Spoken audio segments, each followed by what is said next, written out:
Hello everyone and welcome back to the channel. Today's the day you've all been waiting for. It's lowering springs time for the Swift, but we've got a good bit of weather, so I'm just going to go right ahead and tackle it. So without further ado, let's just smash it out. Here we go, nice and easy, jacked up. Only a little bit of surface bubbling corrosion there. I'm going to do my calipers at some point as well, but I really CBA doing those today. It's quite simple. Undo that bolt, same again on the other side. Axle drops, make sure you put a jack under there, which is what I'm going to do. Springs pop out, and then your little springs, which I'll show you in a second, go in place of these ones. Alright, so that's how you want your jack to be set up there. You can probably see what I'm trying to go for here. And the bolt you want to be loosening, I'll just take this off for a second, is this one. It's a 17. So you want your ratchet on there like so, and then I've loosened it with the breaker bar and she just starts coming off like so. And there we go, she's off.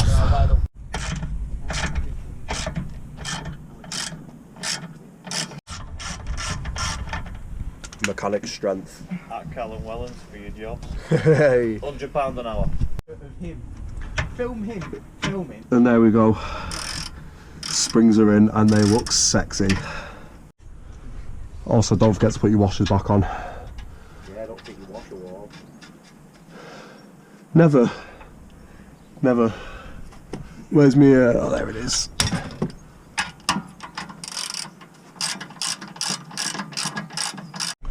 Alright, so as you can see, I'm bloody wet through and covered in crap, hence why I've got my seat cover on as well. The rears are actually on. I will showcase that in a bit. We're now going to go and do the tops inside the unit because, as you can see, it's lashing it down. Right, round two for putting the fronts on this. I've actually come up here to do it. So this should be very interesting on a side street. And there she is, she's off. Excuse me. Happy days. Yeah, drop link off and all looks good back there, doesn't it? What was that size there? 5mm. Is it a is it a 5? Yeah, Yeah, right. 5, there we go, it is a 5. If you've got a clean one, you're not going to have it clean for very long. Oh, I'll just bathe it in WD, I'm not bothered. It needs it. Right, so the only two bolts left under here now is these two main bolts, and well, I'll get the size for the, no actually, oh legend lad. No, I was right, it was a 17, so you need some 17s for that and get a 17 spanner on either end. You can do it whichever way round. Pop them off and then we'll go up to the top mount. She's off. Yeah, man. Bit of persuasion from the bar and she's right off. Right, go on, man. Oh, yeah, there we go, yeah, that's... Right, that's good enough for the ratchet now. I'm going to have to come on that side for that one. Yeah. Not got enough room. Right, yeah, sorted. So that's not moving anything. It's alright, we'll just ratchet it, it'll be fine. Yeah.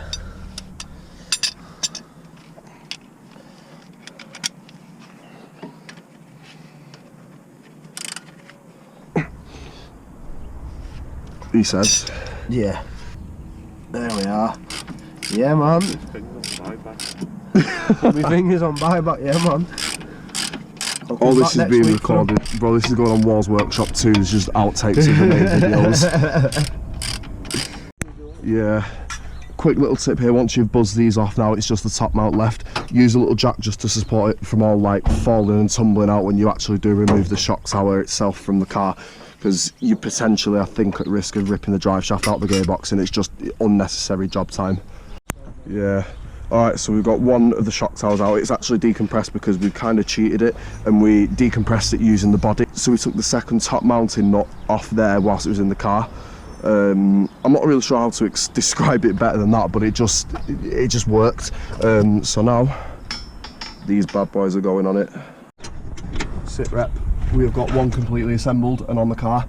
All we've got to do now is repeat the same exact process. I've not bothered filming it, main reason because you all saw it in the Erosive video, and if you didn't, I'll leave it top line of the description because it saves a lot of time for you and me here in this video. But if you're watching this video, I'm sure you've got a pretty good idea on how to actually do it in the first place.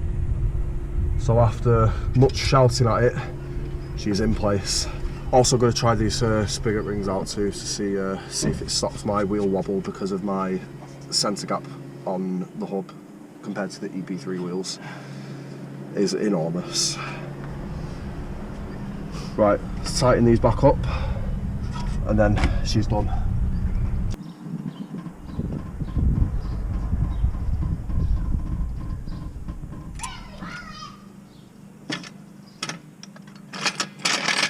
And there we have it.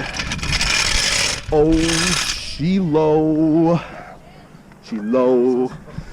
It's not quite there, but with the setting miles, which we're going to go and do now, it'll let it set, rest, and it'll look like the back one then.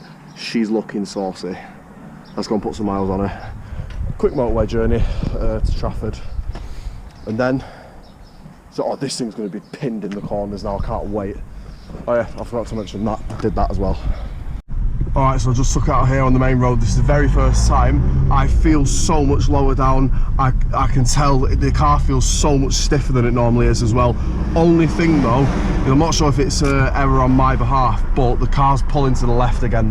Yeah, that's probably because we've been fighting about the suspension. It's not too bad now, but if I let go, you can see it just darts left, which I'm a bit annoyed at because I've literally just paid to have all the alignment done and it's knocked it out, but hey, it is what it is. Guess I'm driving a NASCAR. Alright, now let's go out and test it. I've noticed something has started happening just now. I've not caught it on camera, I've literally just started recording and it's just begun happening like moments before. The suspension sounds like it's knocking its head off. It's not. I do actually know what it is because I've done a bit of research on it previously. Basically what I think I've done is made the springs bind. Now what it is by springs binding, I'll try and show you now by shutting this window 1 second. Just listen closely. You can hear that sort of clunging sound, and that means I think what I've done is I've compressed the springs a little bit too much, so there's a slight bit too much load on it. I don't think that's going to do any detriment to the suspension as far as I'm aware, so we're just going to see how it goes on for now. It seems to be alright other than that. It's not making any difference at all to the handling of the car and how it normally would go around corners and stuff. Alright, so I've come a few miles now and I've just stopped at these red lights and it's been fine driving this round. There's no issues. Like, all I've really got to say is potholes are significant now. I'm gonna have to do my best to avoid those because when you go over them, you bloody well know they're there, trust me, and it doesn't feel nice either. Like, you know it's just not nice for it. So apart from that, I'd say that's the only sort of negative thing about it, but that's to be expected with a suspension setup for this price anyway. It was about £140 for the lowering springs themselves, and obviously labour was free because I did it.